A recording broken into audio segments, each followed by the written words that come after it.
IICA proposes a new development model, a model that has 7 basic components.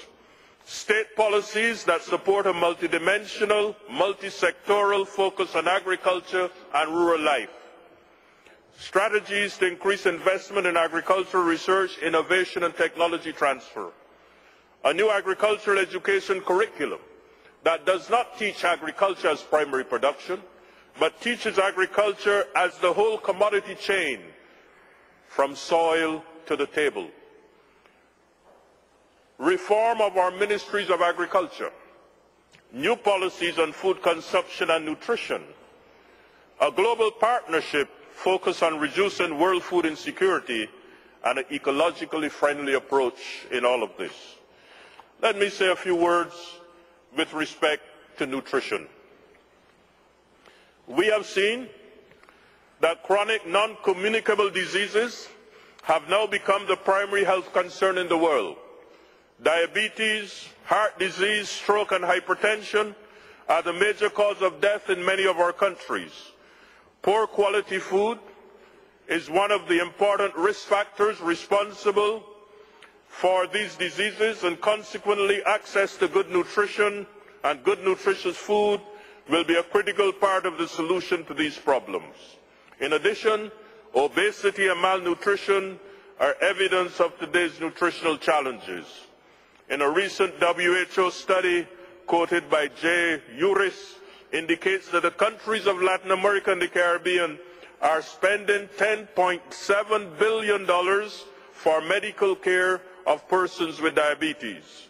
Just think of what could be done to improve nutrition at a much lower cost. Greater investment, therefore, in agriculture and the rural economy is critical for the future.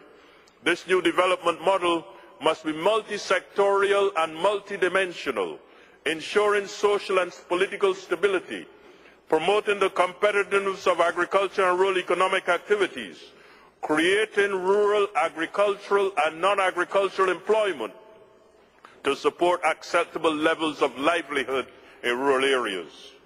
Furthermore, it is necessary that appropriate policies and strategies be adopted to increase investment in the rural sector, support investment in infrastructure, investment in human capital, rural education, rural universities, rural information. Such a development model will transform rural isolation into a network of national global prosperity. Improved production alone is not the answer.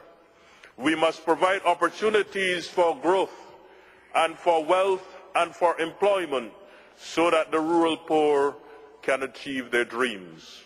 Now is the time to provide appropriate financial assistance to the sector, to strengthen government budgets for agricultural development.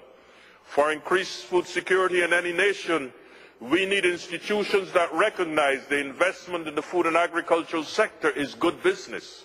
The multi-development banks, the multilateral development banks, and national governments must assign more resources to agriculture and the rural sector. We noticed some time ago that in some of the multinational development banks, only 3% of their portfolio is assigned to agriculture and rural development. It is impossible to have development if we do not invest in the sectors, in the growth sectors that have potential. When during the 1970s structural adjustment became the norm and we invested heavily in social programs instead of investing in agriculture, we cut the budgets of ministries of agriculture. We reduced investment in innovation and technology, and today we complain about food insecurity. Food security is not possible if we decide to invest in social programs and not invest in the productive sectors of the economy. It must be our responsibility, therefore, to reduce inequality and social injustice that prevails in so many of the countries of this hemisphere. A life of dignity for the rural poor can be achieved in our time if we provide the education, the infrastructure, and the appropriate policies to unleash the creativity and enterprise of our people. In IICA, we are aware that only by pursuing state policies of social inclusion, policies of equity and transparency, policies that promote education and a culture of entrepreneurship, will we be able to win this war. a war that will not be won by the traditional weapons of war, but by the soft weapons of education, knowledge, the application of technology, investment, and the promotion of an environment for the growth and development of people. At a recently concluded Fifth Summit of the Americas held in Port of Spain in Trinidad and Tobago, the heads of state and government of the Americas reaffirmed their commitment to the Agri-Plan and the multidimensional approach to agricultural development in the hemisphere. Paragraph 23 to 25 of their declaration indicated very clearly their commitment to food security. As follow-up to the mandates of the Fifth Summit, the Ministers of Agriculture of the Hemisphere will meet in Montego Bay, Jamaica, for the 5th Ministerial Meeting on Agriculture and Rural Life in the Hemisphere during the last week of October this year. In that meeting, we hope to develop strategies for strengthening food security in the Hemisphere. And we hope to put on the table this document which is in your package that speaks to a new model of development, a model that seeks to move and build on the Green Revolution, moving us to a new level in support of agricultural development in the world. Mr. Secretary General, Assistant Secretary General, in the address of the Secretary General to the Assembly in Honduras just recently, and I quote, "Democratic policy is facing an important challenge today.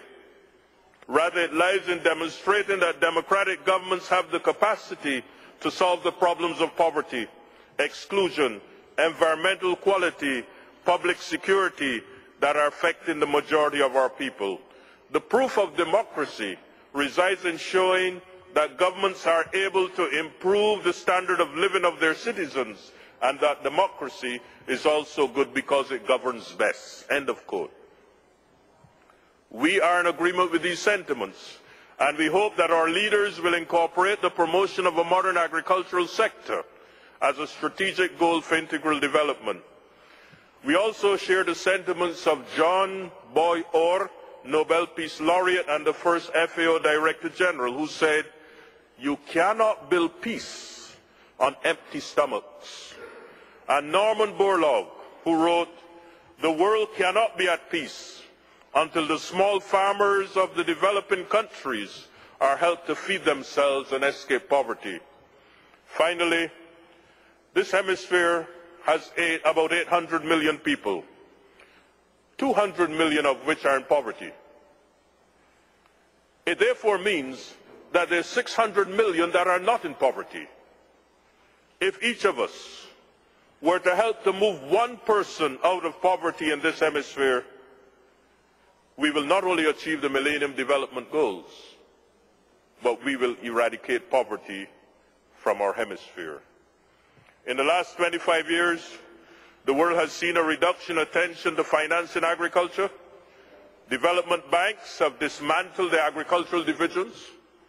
The government of our countries invested less in technology and innovation and in agricultural extension services. As I mentioned, during the structural adjustment programs, they reduced the size of ministries of agriculture. Investment in the rural economy, where 40% of the people live, we only invest 6% of the national budget. We have established a Millennium Development Goal to reduce poverty by 50% by 2015, but the World Food Programme now indicates that instead of reducing poverty, we are going backward. We will have another 100 million people in poverty. Ladies and gentlemen, let me end with the words of the American freedom fighter Frederick Douglass, who wrote, "Where justice is denied, where poverty is enforced, where ignorance prevails, where one class is made to feel society is an organized conspiracy to oppress and degrade, neither person nor property will be safe. Hungry men will eat, desperate men will commit crime, and enraged men will seek revenge." Let us go forth from here to help reduce poverty and injustice in our world. Let me conclude by expressing again thanks for all of you for your presence here today.